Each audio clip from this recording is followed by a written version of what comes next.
fiadanana sy ny fahasoavan'ny tompo amintsika rehetra na zay tonga eto androany na koa zay manaraka amin'ny alalan'ny tambazotry. Faly mahitanao androany, faly miara-manompo anao androany indray. Eny ary, ataontsika androso avy hatrany fa efa mandroso ny lerantsika, makitenitsika.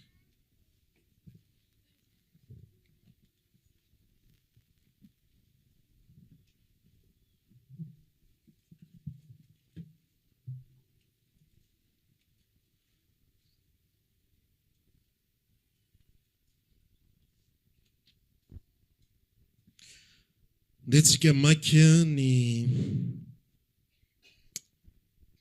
Matthieu toko fa 8.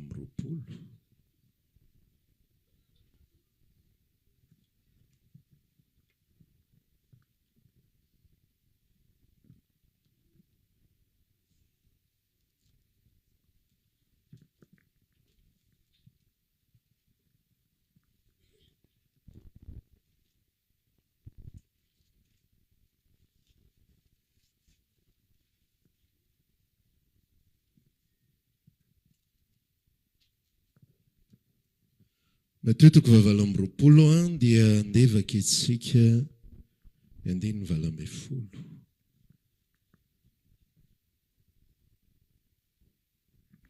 Matthieu toko fa 8 andiny fa 8:20. Toy izao mivaka ny teny amin'ny anaran'i Jesosy. Ary Jesosy nanatona dia niteny taminy ka nanao hoe: efa nomenay ny fahefana rehetra any an-danitra sy ety an-tany. Koa mandehana ianareo dia ataovy mpianatra ny firenena rehetra. Dia manao batisa azy amin'ny anaran'ny Ray sy ny Zanaka ary ny Fanahy Masina, sady mampianatra azy hitandrina izay rehetra nandidiko anareo. Ary indra momba anareo mandrakariva mandra-pahatonga ny fataperany izao tontolo izao.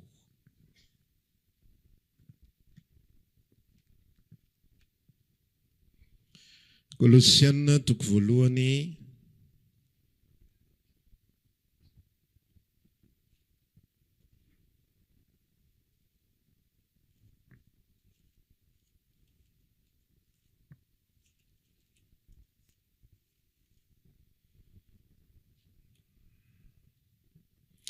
andeny voalohany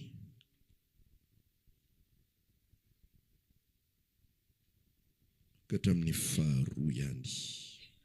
Kolosiana toko 1 andeny voalohany katramin'ny 2. Paoly apôstôlan'i Kristy Jesosy no ny sitrapon'Andriamanitra ary Timoty rahalahy mamanga ny olona masina ny Kolosia dia ny rahalahy mahatoky ao amin'ny Kristy. Apokalipsy toko fa 7 andeny fa 4. Apokalipsy toko fa 7 andeny fa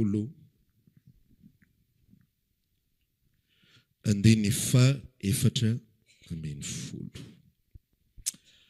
Ireo dia hiady amin'ny zanak'ondry, ary zanak'ondry haresy azy, satria tompon'ny tompo sy mpanjakan'ny mpanjaka izy.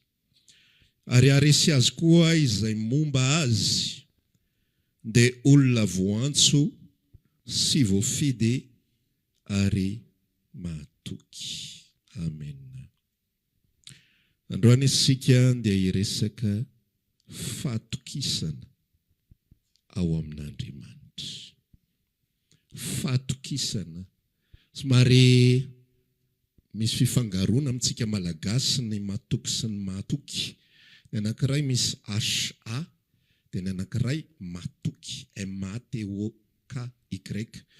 Ny dikan'ny mahatoky dia confiance, ny dikan'ny mahatoky dia fidèle. Izany hoe ny anankiray raha ohatra ka hoe mahatoky ny tompo ianao fa hikarakaranao izy na manolo anao na tsy fantatro izay hatokisanao azy dia izay ilay mahatoky tsisy aintso. Fa ilay mahatoky dia fidèle kosa. Ny Anankiray dia matoky fanao zavatra, mino ny fanakaiky aminy fa ny anankiray kosa fidèle tsy miovaova. Azontsika dia androantsika hiresaka alay tsy miovaova. Amen. Ity afatra ity dia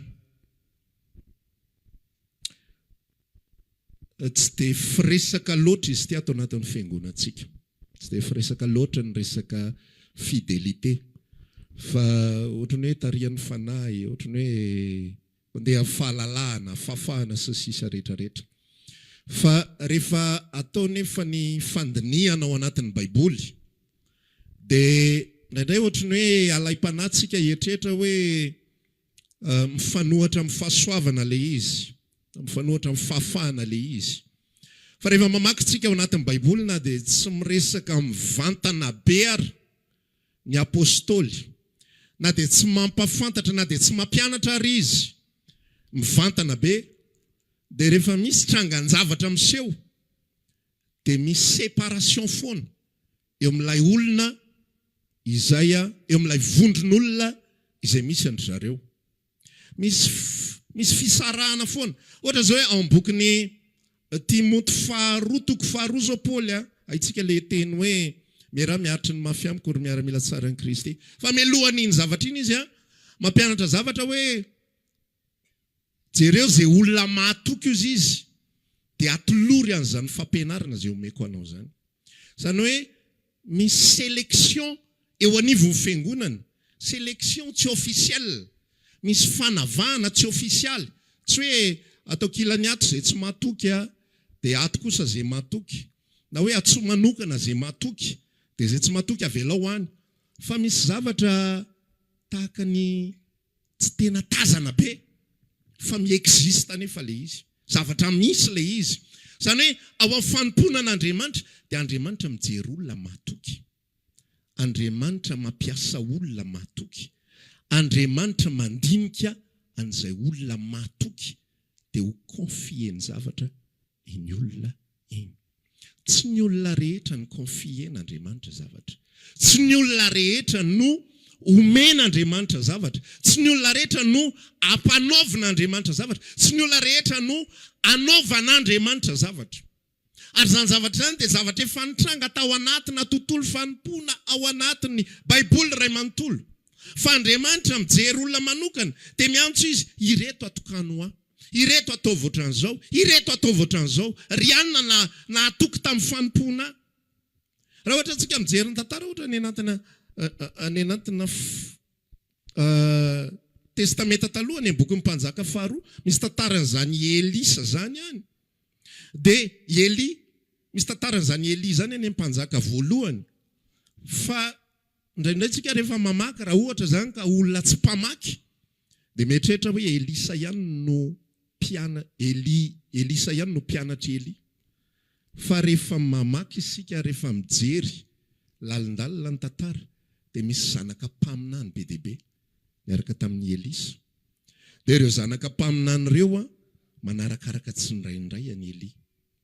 Ireo zanaka mpaminany ireo tsy tena fidèle, fa eo ihany zareo manompo.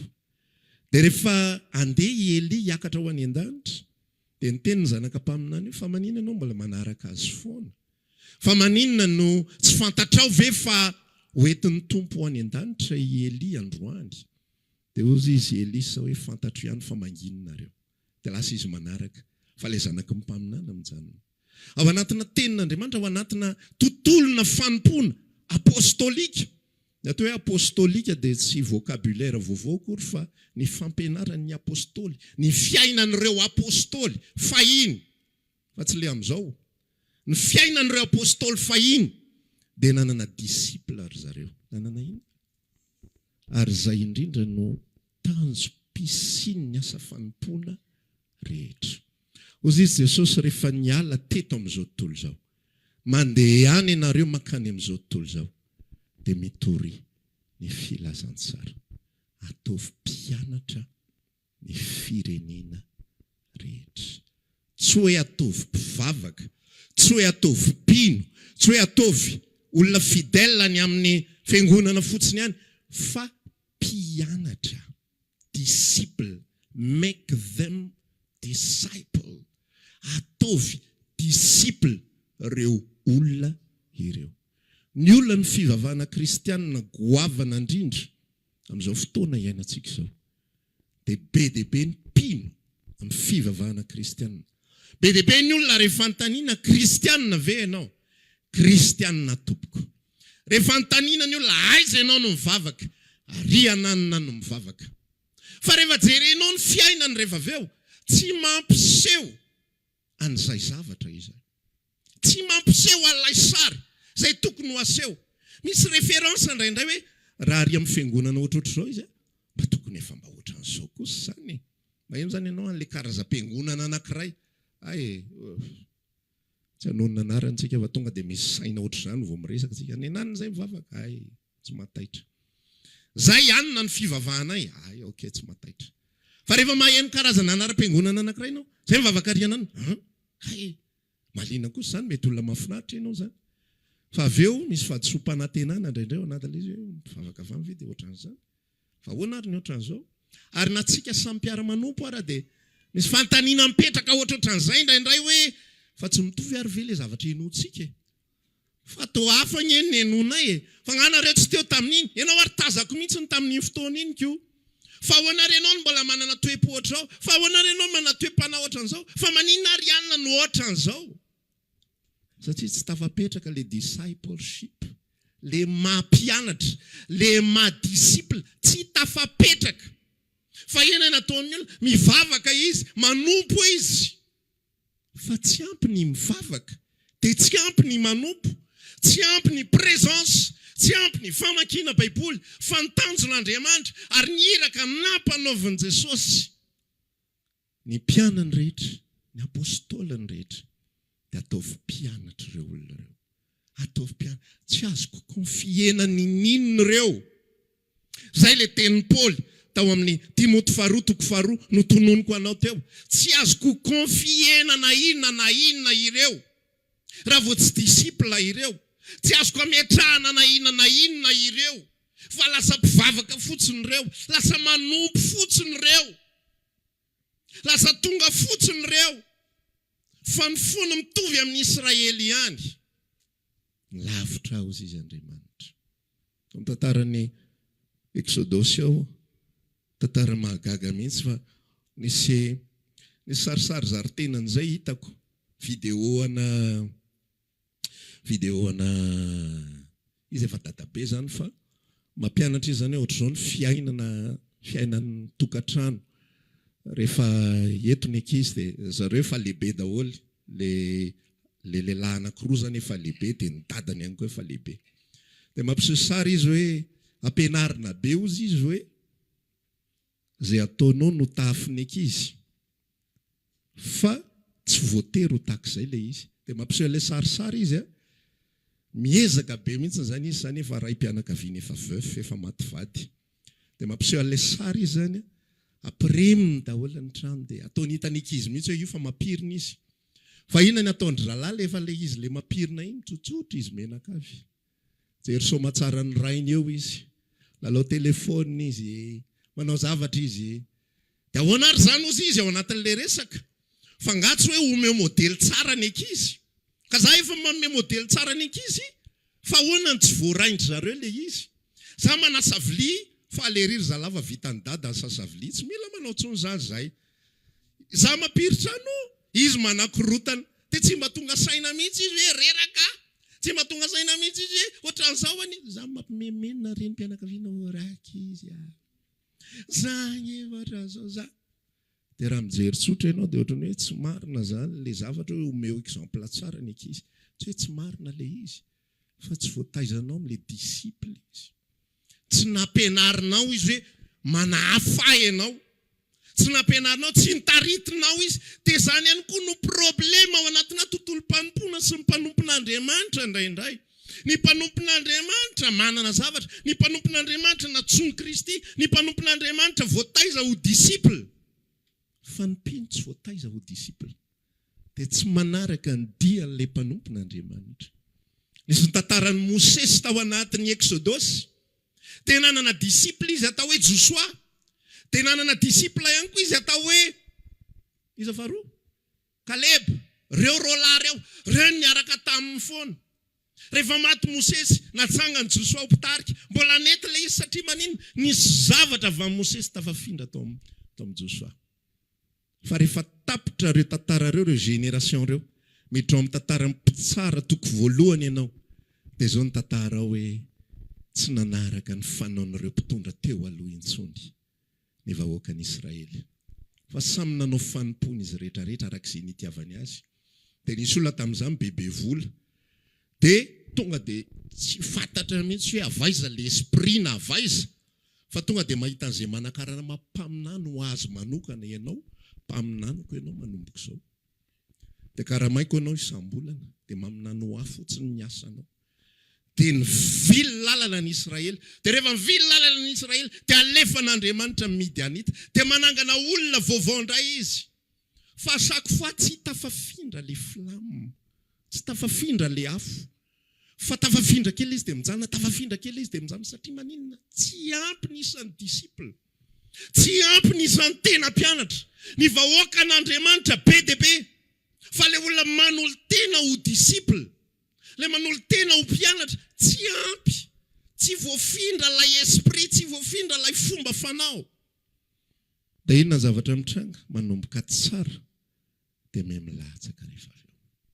Manomboka tsara dia milatsaka rehefa avy eo. Dia zay tia mela lova tsara ra-panahy ho anareo. Amen. Tia mela lova tsara ra-panahy ho anareo izay. Mba ho mpianatra ianareo. Mba ho mpianatra ianareo. Mba tsy jery fotsiny ianareo anay. Faly be zay rehefa midoka anay ianareo. Faly be zay rehefa mirehareny aminay ianareo any amin'izay olona iresahanareo any tratra le olona le mpisintom-bola sy le mpiborosy le mpanolana tenin'Andriamanitra reny. Dia izy nareo ny any aminay tsy mba ohatr' izany. Faly zay ny amin'izany. Fa faly lavitra izahay. Raha manaraka ny dianay ianareo. Raha mba tonga fidèle ihany koa ianareo amin'Andriamanitra. Zay ny teboka voalohany. Ary fidèle ianareo ny amin'ny fiangonan'i Kristy. Zay ny teboka faharoa. Amen. Fa tsy hoe mandeha le lalana dia tapitra ny anjaranay, dia vilana le izy rehefa avy eo. Fa mandeha le lalana dia miampita ninareo le izy. Dia ampepitainareo amin'olon-kafa le izy. Dia misy afo mifampitohy foana ao, misy afo mifandray foana ao anatin'le izy. Amen. Anao antsika dia iresaka fa ny lalan'ny fahatokisana, ny lalan'ny fidélité dia tsy misy afa-tsy ny mahatonga anao ho mpianatra Kristy, ho disciple any Kristy Jesosy. Dia izao mifandeha le izy raha lasina bavy. Hotsika teo hoe Andriamanitra dia misy zavatra be dia be tsy ataony. Izy tsy miteny directement sika hoe ato ny olona izay matoky dia ato izay tsy matoky. Dia ibitsibitsika izy aza tenitenina amin'izareo. Naosotsika. Fa eny an-dalana eny dia misy zavatra tsy tafapita. Misy zavatra omeny. Fanoharana nomeko anao. Misy fanoharana ohatrany hoe sarisary zaritena men'i Jesosy Matteo 7:20 ny 7:20 raha tsy diso. Mikasika an'ilay mpitandrom-pananana, mikasika an'ilay olona izay nomeny talenta. Ohatrany hoe raha vakitsika fotsiny iny dia hoe 5-2, izay zany ilay tantara 5-2. Fa tsy izay mifandeha an'ilay izy. Fa ilay tantara mampiseho mihitsy hoe efa fantatr'Andriamanitra, Andriamanitra mampiseho sary zany ao anatin'ilay izy hoe misy olona matoky ao dia misy olona tsy matoky. Dia ilay matoky jereo fa tsy navadiny ilay tantara hoe nisy nomena 5 dia naleviny ilay 5. Fa ilay nomena ray indray ny tena hoe izy ny afaka nanao an'izay dia navoaka indray ilay hoe maro ny amin'izay voalohany no farany. Ary izay farany no voalohany, izay zany sarin'ilay hoe ray fotsiny fa tena mipoaka be ny azy, ilay ray nataony 10. Tonga dia izay zany dia vadika ilay fampianarana hoe maro amin'izay farany no voalohany, ilay nazo 5 indray zany nalevina dia any. Fa izay voalohany no farany, izay voalohany no farany moa zany ilay nazo 5, dia izay farany voalohany ilay nazo ray, nazo be dia be. Fa misy antony matoa naseho mihitsy ilay sary hoe ilay olona tsy mahatoky dia para ray fotsiny nomeny. le olona matoky ary mino fa le fatokisana dia efa voalanjalanja ihany koa dia pararono nomeny ary le olona tena hitany hoe matoky dia nomeny para anankidimy satria fatany fa zao ozy izy ny tenin'Andriamanitra rehefa mamaky ao amin'ny Matitoko 7:20 samy araky ny fahaizany avy samy araky ny kapasiteny avy dia nomeny an'izany zavatra zany ireo olona ireo dia jerenao tsara le toepon'ny olona tsy matoky tonga dia le quantité anina fotsiny le izy ka zay ary mohanina fotsiny zay renge ohatran'izao manjoanay mino mihitsy fa raha ny velabelarina amin'izao vanim-potoanandro ny olona tamin'izao fotoana zany moa olona mahitsy be fa ny olona amin'izao fotoana iainantsika zao olona mivilibily mahita excuse tsy fatapatatra foroporona tamin'izany fotoana zany tonga dia direct be ny resaka hoe fantatro fa ianao dia olona izay mijinja eny amin'izay tsy namafazanao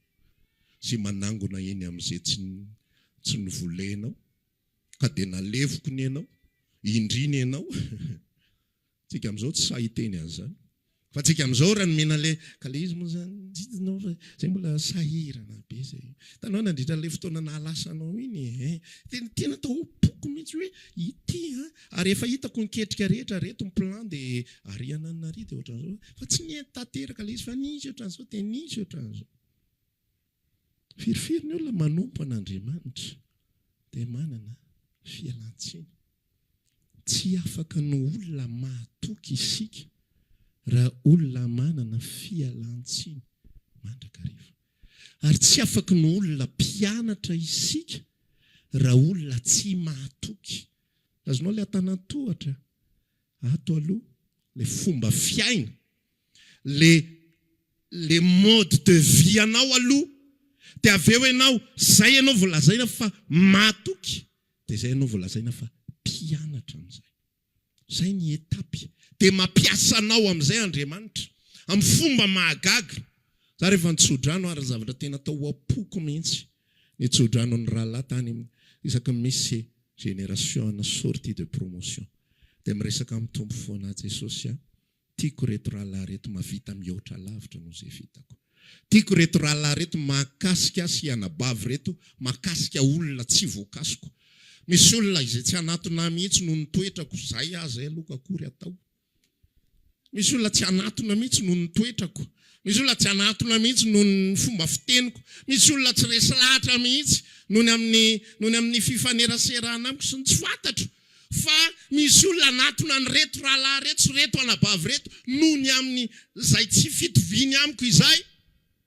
fa zao raha tsy matoky ireo na mitsodrano fa 105 ary na mipetraka eo ambony tanana eo ambony lohany fa 105 ary karazan-tanana mpanompon'Andriamanitra lehibe rehetrarehetra zao sy tsy fantatro entre guillemets moa zany le lehibe rehetrarehetra fa nantanan'i Jesosy avy any Nazareta ary nipetraka eo ambony lohanao ka rehefa tsy matoky ianao tsy ampiasain'Andriamanitra zany ianao ary ny problema indrindra raha lasanabavy rehefa tsy ampiasain'Andriamanitra ny antom-pisitsika ngy ampiasain'Andriamanitra tsy haiko fa raha tsy tsapanao zany zavatra zany dia niteboka voalohany ao anatin'ny fanomponan'i Kristy mihitsy mila hiverenanao inona ny antom-pisiko eto ambonin'ny tany tsy ho ampiasain'Andriamanitra ve tsy asoa lay nyantso aho miaramila ve tsy asoa an'ilay Jesosy Kristy izay efa tia tena nolotra ny ainy hamonjy aho ve fa za tsy afaka no ampiasaina za tsy afaka ampitaina zavatra tsy misy na inana inona azo transferena ato anatiko raha tsy mpianatra ary raha tsy matoky tsy afaka ny mpianatra mihitsy ary tsy maintsy mitady ahako stabilité zay le atao hoe matoky stable tsy hoe rehefa misy zavatra rehefa milamina amin'ny fiainana dia iny izy fa mavita tsara fa rehefa misy tsy mety ny fiainana dia ny ankoa izy fa tsy mety miaraka amin'izay tsy olona matoky zany ao anatin'ny tontolo sonorisation misy natao hoe high fidélité haute fidélité zay dia le hoe ifi zay fa nitatsika zany any anatina anna misy sotra hoe ifi high fidélité dia indikan'izy iny rehefa ifi ny sono anankiray hi-fi moa filazany azy ny tena marina rehefa ifi ny sono anankiray dia io feo io raha ohatra le olona bebe feo tsara ohatra anazy zany dia bebe feo ihany koa mivoaka le bafla. Fa tsy fidèle izy raha miteny ianao feonao besibesy tsara dia tao Jesosy tika rehetrarehetra dia androany zany dia fifaliana ho any an'olotra an'izao izy zao anareo. Zay izy tsy fidèle. Hafa no mivoaka eto dia hafa no mivoaka avary. Ary tsy stable le feo, miovaova. Sasa ianao raha ohatra tsika karazana olona miovaova. Mbetika mafana, mbetika mangatsika. Fahitanareo nge zany, fahitantsika nge zany. En bokin'ny Laodikia, en bokin'ny Apokalypsy igny misy an'izany, tantaran'ny Laodikia. Fantatro ianao ozy izy. Ianao miteny hoe za manan-karena fa ianao nge mahantra. Ianao nge tsy mafana, ianao tsy mangatsika fa maty. Zany hoe araka ny filazako anao, Andriamanitra tsy misy zavatra mivantana be manasaraka le izy. Fa hitanao rehefa mamaky Baiboly ianao, rehefa mijery entre les lignes ianao, enanelanelany rehetrarehetra iny, dia mahita ianao fisarahana, mahita ianao fomba fiasan'Andriamanitra, fomba fampiasan'Andriamanitra. Ny karazana olona rehetra. Raha tianao no ampiasain'ny Tompo, raha tianao ny azo zavatra avy amin'Andriamanitra, dia aoka ianao ho matoky. Ilaza reto fizarana anankiroa reto dia farantsika. Ny teboka voalohany dia matoky ao amin'ny Tompo. Manina tsara ny teboka voalohany? Matoky ao amin'ny Tompo. Ny matoky ao amin'ny Tompo dia ao amin'ilay tontolo tsy hita maso. Aiza tsara? Ao amin'ny tontolo tsy hita maso. Matoky ao amin'ny Tompo ny olona anankiray tsy hoe rehefa tonga foana izy mivavaka, tsy hoe rehefa manao asa fanompoana be dia be izy, tsy hoe rehefa manao zavatra fanomezana arabola be dia be izy, tsy hoe rehefa mitsangana foana izy, rehefa misy ohatran'izao. Tsy izay ny atao hoe matoky ao amin'ny Tompo. Fa ny atao hoe matoky ao amin'ny Tompo dia le fony fidèle amin'Andriamanitra. Fidèle amin'Andriamanitra. Dia hoy isika atao hoe marandrano. Izay ny atao hoe matoky. Marandrano. Misy zavatra mitranga ao amin'ny fiainany.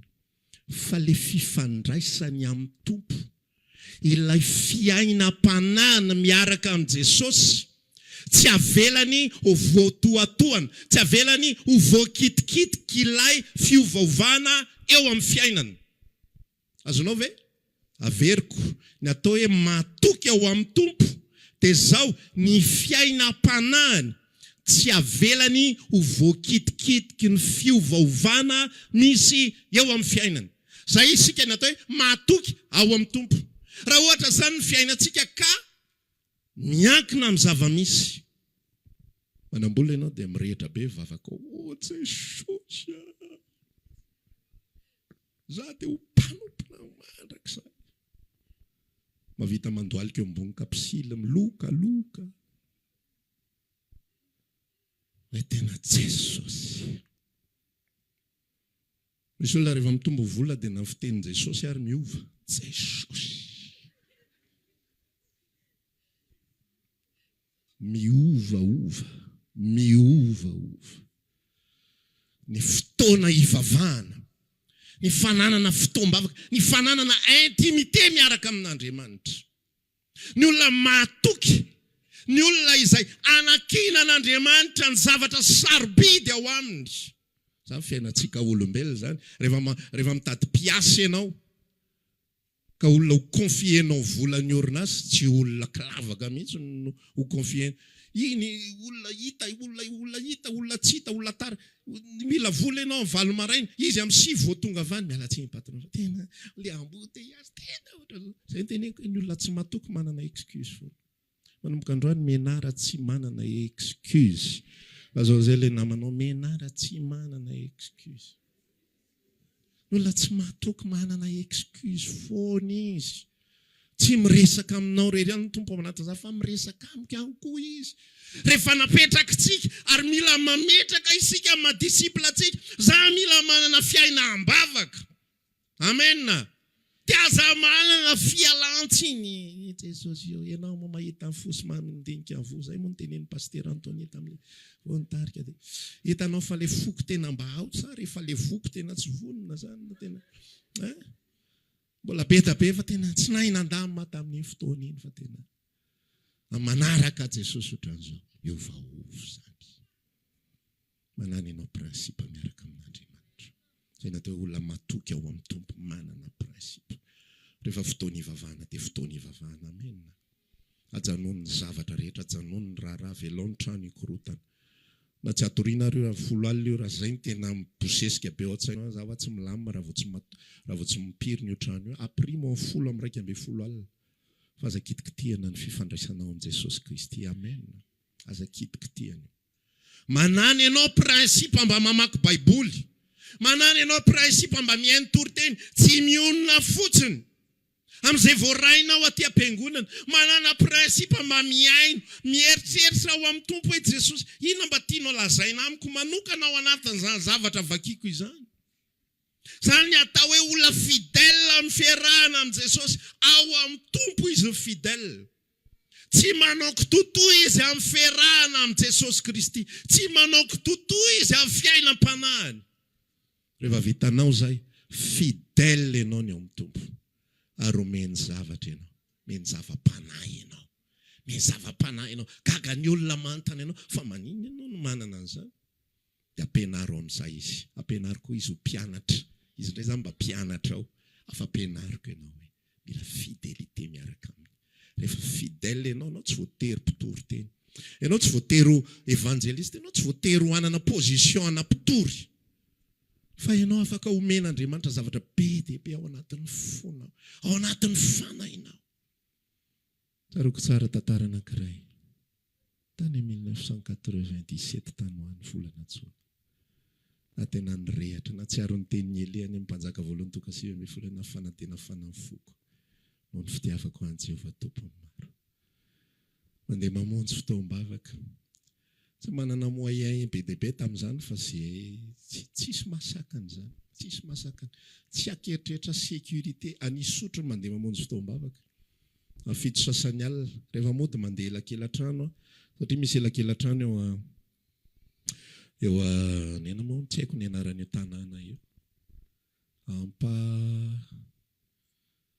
anka ina eo amin'ny Knaps eo nanano ampatsakana ao ambadika eo misy totohatra miakatra mivoaka ao ao isotro fitiavana fa ny fo mirehatra tsy nampianarina zany zavatra resako anao zany zay fa le fo tena ny tompo mihitsy miprepare ho mahatoky dia mandeha foana reraka be mandeha mivavaka satria tena korsa be tsy maintsy manao dimaika fa tara raha vao tsy manao dimaika mirava amin'ny 10:00 dia manenjika fotoam-bavaka amin'ny 10:30 efa amin'ny 9 latsaka fefa vao tonga fa mirehatra ny any anaty ray andro andeha hody rehefa andeha hody dia ny olona manao arendrina zay ny atadiavako ilay hoe 25 juillet ilay fotoana ny olona manao arendrina za mandeha ny an-dalana eny misy zavatra miresaka ao anatiko zavatra tsisy fantatro ary zavatra tsisy nampianarina inona ary zany zavatra zany fa maninona ary any misy zavatra ohatr'izany ao anatiko tsy mahalalana inana vao tsy haiko embolana angambana efa bolana amin'izany fiarahana amin'i Jesosy izany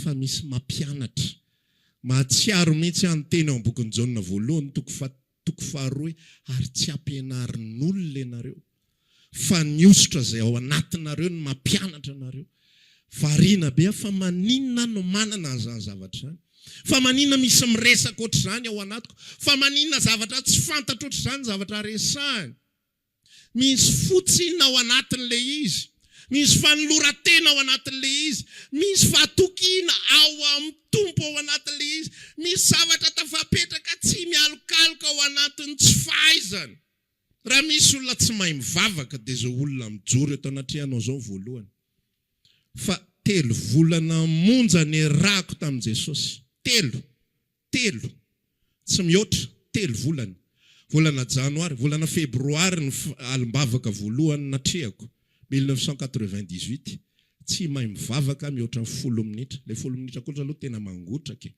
tena any daholo tena tsy manaiky mihitsy fa vao mihoatra ny 10 dia efa tsy hitantsika zay avoaka fa 3 volana tao ambadika izay fotoana izay navita vavakadiny ray sasany entre février jusqu'à mai 98. Entre mai jusqu'à septembre 98 mavita vavakadiny 3 ao anatin'ny enim-bolana miala avy any amin'ny 10 minutes miditra any amin'ny 3 heures. Ina mahatonga zany misy tsy fanekena ao anaty ao hoe za tsy afaka manana excuse, tsy omeko excuse ny tenako. Dia rehefa tsy manome excuse ianao fa manaiko ho mpanompo mahatoky ianao, dia Andriamanitra amin'izay mitarika anao ho mpianatra. Rehefa manaiko ho mpianatra ianao, mijanona fotsiny ianao amin'ilay fahatokisana, dia Andriamanitra mikonfie anao, omeo izay olona mahatoky izao fampianarana izao, omen'Andriamanitra révélation ianao. Fa aza mieritreritra mihitsy hoe mbo taitaitra kely avany amin'izay tsy fantatro any dia mamaky aliny manome révélation Jesosy. Jesosy io zamba dia hivavaka adiny ray. Nefa ianao vita ny 10 minitra dia ohatrany tsy hitako izay teny iny. Dia lasa ianao mandehandeha manao zavatra hafa indray. Dia mipirina any iny. Afaka 3 herinandro indray ianao vao miverina. Tsy possible zany. Olona manana excuse. Olona tsy vonona ny fony. Tsy omen'Andriamanitra zavatra. Atentsika ny androso ny ferana amin'ny tompo. Mifamatotra amin'izany ny fireta-po rehetrarehetra. Mifamatotra amin'izany ny fampiasan'Andriamanitra. Mifamatotra amin'izany ny vokatry ny fanahy rehetrarehetra. Tsisy fanafaly zany. Zany ny vokatry ny fanahy, fanafaly. Fa ho fanahy tsy faly ao anatin'ny akamoana zany. Kamolahy sy kamovavy. Tsisy fanampifaly anao zany. Aiza ny fifaliana Jesosy ny fifaliana ty foko ty tompo. Fa androany izy miteny aminao, fidèle ve ianao aloha? Matoky ve ianao aloha? Matoky eo amin'ny tompo ve ianao aloha? Tsy manao kitoto fiainam-panahy ve ianao aloha? Rapanao kitoto fiainam-panahy ianao. Dia androany ianao mila miova. Amen. Andriamanitra tsy manameloka anao zany. Fa ny azy ny anio anao. Ianao velona androany. Amboariny anio anao. Ny lasanao tsy azo amboarina intsony. No avinao tsy isy malala. Fa ny androany azonao amboarina. Azonao atomboka. Ary zavatra io tsy mandeha taitaitra eo zay ako hoe tsy androany ianao fidèle dia rapitso ianao lasa mpianatra. Fa misy toetra tezaina mihitsy ao. Ianao mihitsy no mitaiza teny. Ianao no maninona? Ianao no mitaiza teny. Androany tsina rehefa miredareda iny fotsika dia tena ohatry ny oazerantsika ny rindriny Jeriko. Dia atao koa tsy matazona antsika io. Ary amin'iny misy olona mitady teny. Za mbola hifandray amin'i Jesosy. Anao mpianatra ny tompo manomboka androany, zay ny afatra anay androany tany am-piangonana ka azy elingelenina mihitsy atompoko. Fa zay zavatra mila stabilité, tadidinao ilay fidélité, stable, tsy miovaova. Tsy androany ianao mirehatra dia rapitso ianao manantena vokatra. Fa mila mirehitra ianao ary mila stable ianao anatin'izay fiainam-pamponao zay ao amin'i Jesosy. Amin'ny Korintiana 2:7 misy tantarany Makedoniana. Dia hozy izy Paul rehefa miresaka hoe tsy arak'izay nieritreretanay azy reto Makedoniana ireto. Fa ny tenany natolony ho an'ny tompo aloha. Ny tenany manina hony? Natolony ho an'ny tompo aloha. Zay vao ho anay ihany koa. Zay mahatonga le afatra hoe matoky ao amin'ny tompo aloha. Tsy afaka ny atoky ao amin'ny fiangonana zany ianao. Tsy ankasitrahana ny fatokisanao any amin'ny lafiny zavatra hafa. Raha za pastera dia matoky fotsiny amin'ny fitoriteny. Matoky fotsiny amin'ny asa fampona atao am-piangonana. Fa tsy matoky ahako amin'ny fifandraisako amin'ny Kristy izay namonjy aho.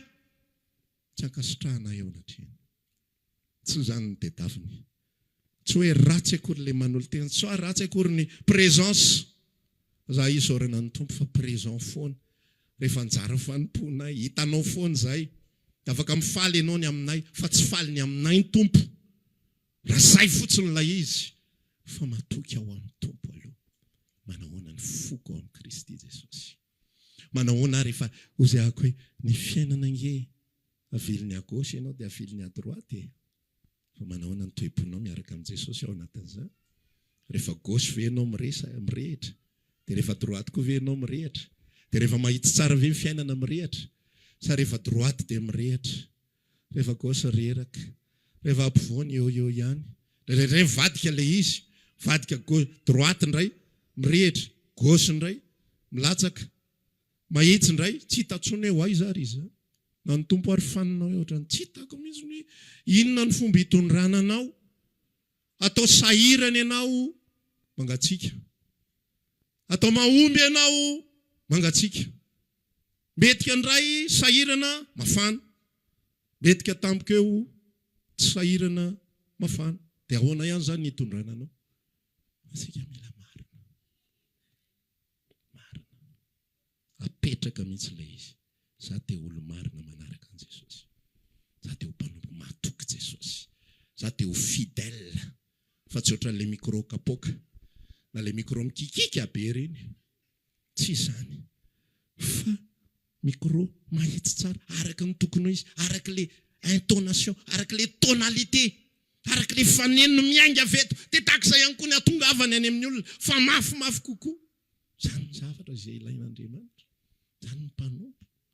Andriamanitra mampiasa n'importe qui, tsy akifidy mihitsy Andriamanitra mampiasa, fa na ny tanora ary azon'Andriamanitra ampiasaina, ny efa antitra azon'Andriamanitra ampiasaina, ny olona kely maina azon'Andriamanitra ampiasaina, ny olona pahana, ny olona jamba, ny olona tsy mahay manoratra, tsy akifidy, fa toepo fotsiny ny azony jereny. Iza ny fidèle, iza ny matoky, ho ataoko mpianatro. Iza ny matoky, fa ho ataoko mpianatro izy. Ary iza ilay vonina ho mpianatra, fa omeko zava-miafina izy. Tamin'izay nianatra sy tamin'izay nampianatra dia resako tamin'ny ankizy rehefa mpianatra hoe, zao mena gratuitement nareo ny cours rehetrarehetra, fa zao tsy azonareo omena n'izaniza ankoatra ny tenanareo reny, tsy azonareo omena n'izaniza reny, satria tsy voarain'ny olona lasa very valeur an'ilay zavatra. Azonao ilay izy, efa zavatra zarazaraina fatany.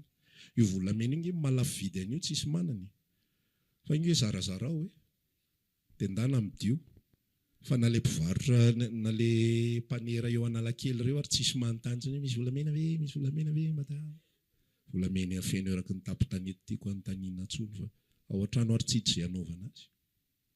Ho avy ny andro ny eorinany krizy hafa mihitsy no anjoa eto amin'izao tontolo izao, krizy sakafo, krizy na rano, fa minoa ianao fa tsisy anontany volamena sy volafotsy sy vatosotsony amin'izany, rano ny problema zao. Any plus ny zavatra mipirina sy kely sy miafina, dia plus izy mitombo valeur. Dia tahaka izany ihany koa ilay zava-miafina izay ao amin'Andriamanitra. Ny olona afaka mamaky an'io zavatra io, fa tsy afaka mahazo an'io sy maharay an'io. Maharay izay avy amin'Andriamanitra, mahazo révélation manokana avy amin'ny tompo, raha tsy matoky aloha. Hitra ny tapa-faharoantsika dia hifarana. Ho za teo hoe ny tapa-voalohany ao anatin'ilay izy amin'izay ary niresaka tsika ny fidélité izay melo lalana ny mampianatra, melo lalana ny fanomezana avy amin'Andriamanitra. Niresaka tsika fa isika dia tokony fidèle, tokony matoky isika ao amin'ny tompo. Azonao aloha ilay matoky ao amin'ny tompo, dia ho tsara fiainam-panahinao manomboka androany. Amen. Pahiresy kely azy ilay namanao aloha ary, dia ho tsara fiainam-panahinao manomboka androany. Amen. Aza velanao ho arirariran'izao fiainan'izao, na mahafinaritra na mahasosotra ny relation ao an-trano. Ny olombelona foana inge, mahafinaritra izy afaka adiny ray izy manatapava mandreraka indray. Zay ny olombelona, ny vola koa ohatr'izay, miditra izy rehefa te hiditra, mivoaka izy rehefa te hivoaka, aza iny amesarany ao am-po, fa aoka fiarahana amin'ny tompo stable mandrakariva. Ianao mihitsy mila miadiny amin'izany. Tsisy azonao atao ny vavaka hoe Jesosy hoe apio ava raha mamaly izy dia avaliany atao am-bavako izay androany hoe hanampy anao afa ianao mihitsy mila manao an'letsika iny. Nao mihitsy ny tena mila manapa-kevitra hoe tsy hanaiky lembenana fa tsy maintsy tafavoaka, tsy maintsy tafaorona. Rehefa vavaka reo olona rehefa tsy concentré tsy hoe tsy concentré raha pitso ao vavaka. Fa ianao ilay tsy concentré iny no miady. Amen. Rahatsika nataonay vao fiangonana arany, misy olona tsy concentré zany vavaka. tsy concentré tsy ao le i rehefa vakina fotsiny le molotra tsy ao zay ny lohany fa le écran eo maso dia ohatrany hoe mamaky te fotsiny fa loha fa tsy ao tsony renge mila divany azonao le resaka mila ianao mihitsy manapa-kevitra hoe tsy hanao an'izany tsony aho manomboko izao hoe tsy ho zay tsony aho manomboko izao olona matoky aho manomboko izao olona mpianatra Jesosy aho manomboko izao hitaiza Jesosy manomboko izao fa tsy hoe hifampitaiza zay hitaiza Jesosy manomboko izao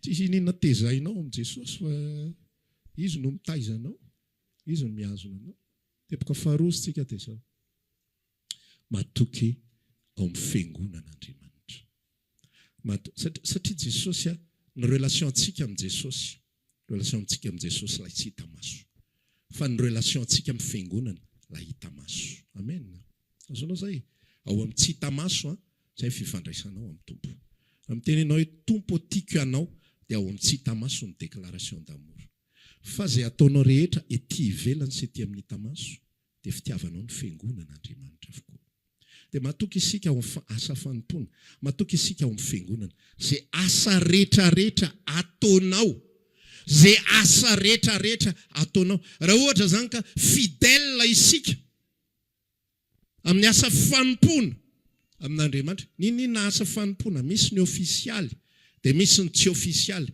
fa anjaranao na tsika mametraka fotsiny ara hoe za tsy maintsy tonga amin'ny fotoam-bavaka zay moa zany somary fangaro kely le fanompona sy lay intimité miaraka amin'ny tompo fa tsy maninona le izy na ny fametrantsika fotsiny za tsy maintsy tonga amin'ny fotoam-bavaka dia efa fametrahanao ho an'ny tenanao efa fibaikoanao manokana ny tenanao hoe za ho mahatoky za teo mpianatra za hoe raha vao ny olona manana excuse foana tsy maninona manana excuse fa raha vao le izy no foana raha vao le izy no isaka mihetsika raha vao le izy no be kokoa le excuse no lay tena anaovana an'le izy tsy mandeha amin'izay lohaniny zany ny atao hoe habitude fahazarana dia zavatra mitohitohy be dia be azonao rehefa manomboka zavatra mitohitohy dia mila malina amin'izay ianao raha androany ianao tsy afaka mivavaka dia tsy maninona izay fa afaka ianao amin'ny heriny fa raha androany ianao tsy afaka fa misy excuse amin'ny heriny ianao tsy afaka fa misy excuse amanaraka koa mbola mahita excuse ty tena le teo zany ohatrany hitako hoe rehefa nataoko fandaniana azo nandeferina le rovolona fa ty raha ity maty raha vao tena tsy anina fa tena Jesosy tena mifona aminao ny amin'ity fa le toy amin'ny manaraka eo ataoko foana amin'izay le izy efa ny tsisy tsony zany lalana zany tsy fidèle zany tsy fidèle zany Andriamanitra mahita n'ilay toepon''lay olona izay ny confieny izay nanakinany an'le talenta anankiray ny fifarahany io tantara io averiko eto Matthieu 7:20 dia tsotra be ozy izy rehefa miresaka hoe ry mpanompo tsara sady mahatoky tsy fantatra fa tsy ny olona rehetra ny azo an'izany rehefa ho avy Jesosy tsy ny olona rehetra ny azo an'izany ary isy olona mety arary kely mihitsy ny fony tonga teo amiko dia tsisy akiteny tonga dia hoe mandrosoa eny ary raiso ny toerana izay mety aminao izay mety aminao dia ny tantara tonga ao anatiny maimaina be kiny nandraisany tsy napoiziko hatrany amin'i Jesosy mandiso fanantenana Jesosy ve ny olana tsy Jesosy ny olana fa ianao ny olana ianao tsy mahatoky zarinao loatra gaboraraka fiainanao satria ozy ianao natsony tompo amin'ny fahafahana librako afaka manao afaka tsy manao rehefa manao dia faly ny tompo fa ny mahafaly azy dia ozy izy midira fifalian'ny tomponao iza le resany an'izay le mpanompo tsara sady tsy ianao ka le mpanompo tsara sady mahatoky mbola hita eny ianao fa le mpanompo tsara sady mahatoky ny tenenany hoe midira fifalian'ny tomponao zay aloha le tantara zay aloha le voasoratra Ary le boky ny Apokalipsy toko 7:10 dia ozy izy ny tenin'Andriamanitra milaza hoe izy nandresy azy Jesosy, milaza Jesosy zany teneny, izy nandresy azy dia tsy izy irery ihany nandresy azy fa ireo olona izay niaraka taminy, dia ireo olona izay voafidy, voantso ary matoky. Voafidy, voantso ary matoky. Manomboka androany raha lasiana bavy, ny anarako zasy ianao sy ny rehareako zasy ianao dia tsy tokony hijanona fotsiny amin'ny voafidy sy ny voantso, fa tokony fenoana CV antsika manomboka androany. Matoky. Mampanompo matoky amin'izay manomboka androany.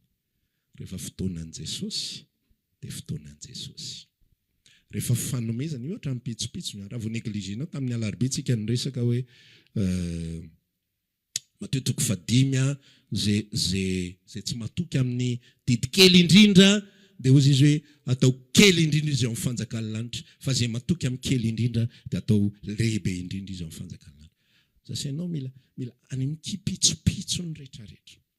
Tsy voatery misy surveillance na misy fibedesana na misy fanitsiana. Tsy tantoko ny ala tenitenina fa misy loatra ohatran'izay mihitsy. Za ndray ny atao toriteny eo misy zavatra kely oatra ohatran'izay. Fa tokony faly ary tsika rehefa misy manitsy, reny ny fitiavany. Amen. Tokony faly tsika hoe misy olona te hikarakara anao ao. Misy olona te hiaraka mandova fiainana aminao. Misy olona tsy te ho antsoina irery hoe mpanompo tsara sady matoky. Fa mba tiany ihany koa ianao mba ho mpanompo tsara sady matoky miaraka aminy. Amen. Zany ny fampitondrantsika eto amin'izao fanompona izao. Mba ho reharehan'ilay nifidy atsika. Matsiaro an'ilay teny ao boky ny Efesiana toko 5 mba ho entiny ho azy zany fiangonana izany, ho virjinina masina tsy misy petipetina sady fiketronana. Fa mba ho masina sady tsy misy tsiny izy. Hozy Paoly resaka fahasarotam-piaro, tahaka ny fahasarotam-piaro ny lehilahy anankiray ny amin'ny zanany vavy ny fahasarotam-piaroko ny aminareo. Satria efa natokako ho virjinina madio an'i Kristy ianareo. Ho avy indray androany Kristy prezenteny fiangonana eo andritrihan'ny dadany. Dadany tsy ninany an-danitra dia izy hitsenany fiangonana. Misy sary mahafinaritra be, ilay fitsenana makotrokotroka. Izy mihitsy no hiaraka amin'ny voninahiny dia hampiakatra ilay fiangonany. Ohatran'ilay lehilahy mandeha mitsena ny vadiny maka azy any an-trano dia hoentina any amin'ny toeram-pilanonana. Izay mantsy ilay tantara nge amin'ny taon'ny tira sitrapon'ny tompo anao seminaire atsika indroa metaona. Dia resaka an'izay fiavian'ny tompo izay en deux. Tsy mandeha en direct io fa izay matoky any mahita azy. Tsisy mahita an'io raha vao tsy mitonga fa tena izay matoky amin'ny mahita anazy.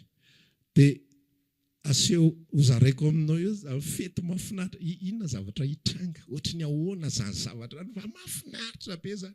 Ho prezenten'ilay Jesosy Kristy eo amin'ny dadany hoe ity ilay fofombadiko vita tsara izy, voahomana tsara izy, madio tsara ny akanjony, tsisy petipetina fiketrona, tsisy zavatra miforiporitra zany, ary madio tsara izy, virjinina tsara izy hoentiko eto anatrehanao.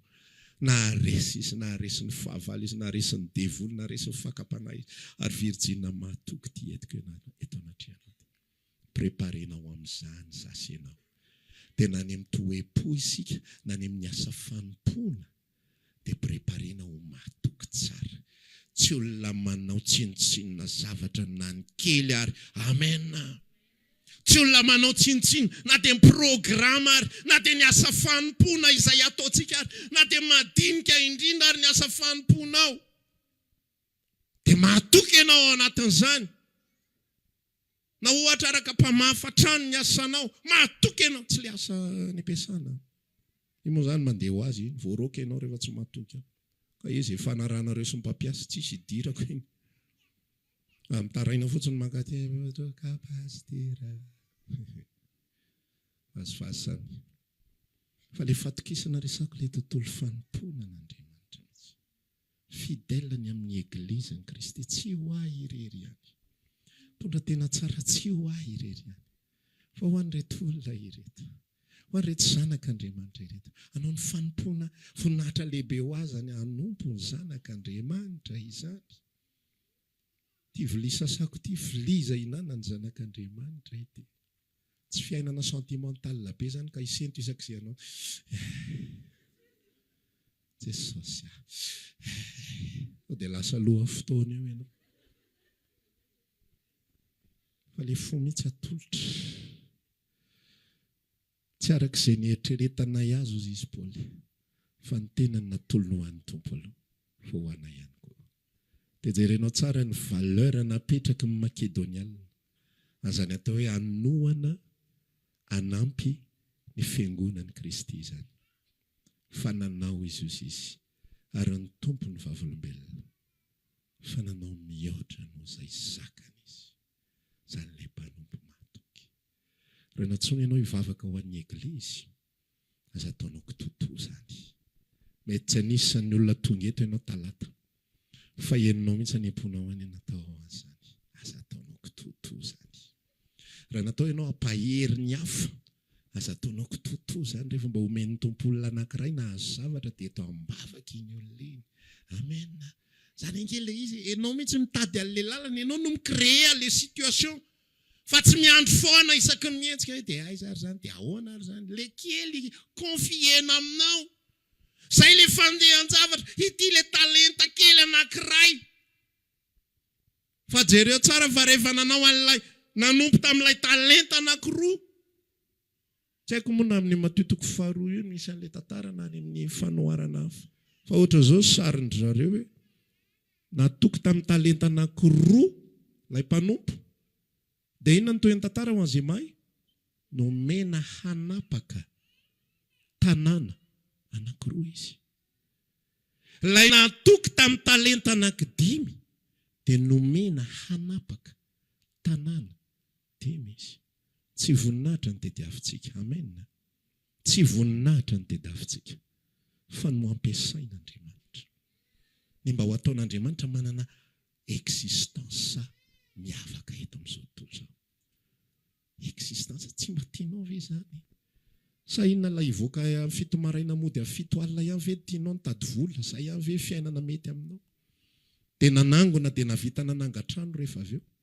zay ve ny tena tianao raha za manokana tsy haiko ianao fa raha za manokana tsy mampataitra azy zany tsy mampiotsina azy zany zany anangom-bola zany eo mba nalefako ny imaginationko tena efa nalefako ary hitako mihitsy hoe manana kapasité anangona vola ka na miliara amin'le ariary vao avy mbola ananako ny kapasité manangona azona an'izany sy ketrehana azona an'izany fa ozy aho rehefa avy eo dia rehefa avy eo aninona dia mampaninona rehefa avy eo dia andehandeha hitety azo tontolo izao ny tena amin'io ao an-trano ihany ny tamana dia nefa hitety zay ve ny plaisir tsy alao mitady izay afaly izay niantso azy ho miaramila zany ny voninahitra lehibe sady fahafapo lehibe indrindra zany nahatonga ireo mpanompon'Andriamanitra nampiasain'Andriamanitra fomba goavan'ireo sasany efa efatra ozy ako efa tapabolana aloha fahafatesany mbola mavita manao émission tapabolana aloha fahafatesany fizatarana rahalahy anankiray zay Oral Roberts ny anarany ny anankiray Billy Graham dia faharonga manofantatra kokoa Oral Roberts sy Billy Graham arakaraka foana izy roa lahy dia ny anankiray efa fantany efa madiva ny androny dia miantso amin'ny telefona izy ahoana rahalahy fa mpiantso izy roa lahy zany samy efa dadabe eo amin'ny 4-20 taona teo eo izy ny anankiray efa andeha rahalahy sotra ny Jesosy ny amin'ny nahitako ana tiako be ena mahafinaritra kosa zany relation zany ny anankiray 15 taona za koa izy efa andeha ozy le ray zany za koa ohatry ny efa andeha nefa ny azy mbola 15 taona za koa ohatry ny efa andeha fa tena hitako anatin'ilay izy hoe tsisy retraite mihitsy fa hatramy farany zalahy ahoana ny ampifaly an'le niantso atsika ho miaramila efa reraka ahoana ny ampifaly an'le niantso atsika efa mandeha miaraka amin'ny ny anankiray zay R6 Prowl raha tsy diso tsy afaka miaina normal latsony izy fa misy tuyau eto amin'ny oriny eto fa manao séminaire ngaray ahoana ary zany efa manana excuse be inge hialana sasatra sy mba hijerijerena zafy kely sisy fa manina mbola manompo foana hatramin'ny farany fofinaina eto misy tuyau iny ny ahafahany miaina fa mbola lasa izy manao question réponse mbola lasa izy manao séminaire mbola misy olona be deaibe manatrika azy manao ana fona dia ho velo loatra ny olombelona tsotra ve zay tatsy hafaly zay ny antso anao raha ohatra dia ho mpanompo mahatoky mpianatry Kristy le olona lazaina fa midira fifalian'ny tomponao amin'izay amboariko ny fomba fiainako manomboka izao amboariko ny régimako amboariko ny emploi du tempsko osy mbola ataoko hatra mbola tsy nahazo indray raha voniny ianao dia hiaraka tsika raha tsy voniny ianao fa ianao te hanao mpinotsotra fotsiny rehefa tafiditra any an-danitra dia izay dia tsy maninona fa safidinao ilay izy fa za te ho mpanompo mahatoky dia amboariko ny programako amboariko ny fiainako tsy ataoko totoy intsony ny fiarahana amin'ny Kristy zay rehetrarehetra confieny amiko tsy ataoko tsinitsinina intsony rehefa hivavaka dia tena hitady azy rehefa tsy alaizy aho mandoalika dia hitsangana hivavaka rehefa tsy alaizy aho mitsangana dia na hitsongoloko ary dia asehoko azy fa tsy maintsy mahita azy fa tsy ionina fotsiny amin'izao ny foko tsy ionina fotsiny amin'izao tsy hanana excuse tsony za zay mitory aminao hoe dia mba manana excuse ihany koa za zay mitory aminao hoe dia mba manana tsy fatokisako ihany koa indraindray fa androany aho omen'Andriamanitra n'izany afatra izany mila mpanompo mahatoky izy ako mahatoky hatramin'ny fahafatesana ianao meko anao satrom-poninahitra fiainana amen atsangantsika hivavaka samy mba mitondra anatrihan'ny tompo izay ao am-pony amin'ity androandroany ity dia miresaka amin'ny arak'izay raha maniry ary hivavaka aminay ianao dia tongava isaky ny alahady amin'ny 7 ora sasany ny talata amin'ny 12 ora sasany ny alarobia amin'ny 12 ora eny Antsahamanitra 100 metatra ambanin'ny fijerena fety trano gribege amin'ny ankavian-dalana tongava sotoboka